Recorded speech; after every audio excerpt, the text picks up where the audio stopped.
بسم الله الرحمن الرحيم. يا أيها الذين آمنوا لا تتخذوا عدوي وعدوكم أولياء تلقون إليهم بالمودة وقد كفروا بما جاءكم من الحق يخرجون الرسول وإياكم أن تؤمنوا بالله ربكم إن كنتم خرجتم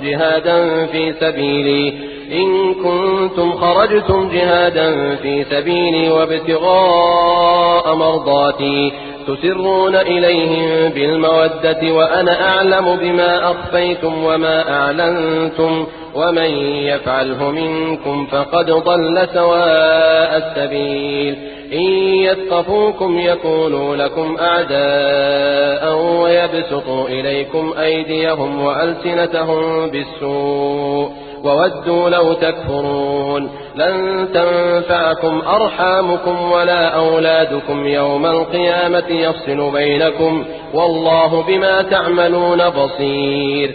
قد كانت لكم أسوة حسنة في إبراهيم والذين معه إذ قالوا لقومهم إنا براء منكم ومما تعبدون من دون الله كفرنا بكم وبدا بيننا وبينكم العداوة والبغضاء أبدا حتى تؤمنوا بالله وحده إلا قول إبراهيم لأبيه لأستغفرن لك وما أملك لك من الله من شيء ربنا عليك توكلنا وإليك أنبنا وإليك المصير ربنا لا تجعلنا فتنة للذين كفروا واغفر لنا ربنا إنك أنت العزيز الحكيم. لقد كان لكم فيهم أسوة حسنة لمن كان يرجو الله واليوم الآخر ومن يتول فإن الله هو الغني الحميد. عسى الله أن يجعل بينكم وبين الذين عاديتم منهم مودة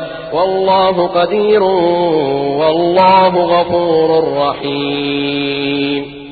لا ينهاكم الله عن الذين لم يقاتلوكم في الدين ولم يخرجوكم من دياركم أن تبروهم وتقسطوا إليهم إن الله يحب المقسطين. إنما ينهاكم الله عن الذين قاتلوكم في الدين وأخرجوكم من دياركم وظاهروا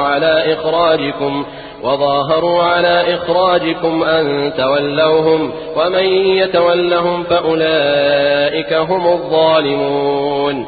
يا أيها الذين آمنوا إذا جاءكم المؤمنات مهاجرات فامتحنوهن الله أعلم بإيمانهن فإن علمتموهن مؤمنات فلا ترجعوهن إلى الكفار لا هن حل لهم ولا هم يحلون لهن وآتوهم ما أنفقوا ولا جناح عليكم أن تنكحوهن إذا آتيتموهن أجورهن ولا تمسكوا بعصم الكوافر واسألوا ما أنفقتم وليسألوا ما أنفقوا ذلكم حكم الله يحكم بينكم والله عليم حكيم.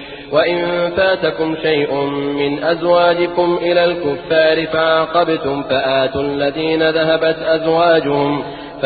الذين ذهبت أزواجهم مثل ما أنفقوا واتقوا الله الذي أنتم به مؤمنون. يا أيها النبي إذا جاءك المؤمنات يبايعنك على أن لا يشركن بالله شيئا ولا يسرقن ولا يزنين ولا يقتلن أولادهن ولا يأتين ببهتان يفترينه بين أيديهن وأرجلهن ولا يعصينك في معروف فبايعهن واستغفر لهن الله إن الله غفور رحيم. يا أيها الذين آمنوا لا تتولوا قوما غضب الله عليهم قد يئسوا من الآخرة كما يئس الكفار من أصحاب القبور.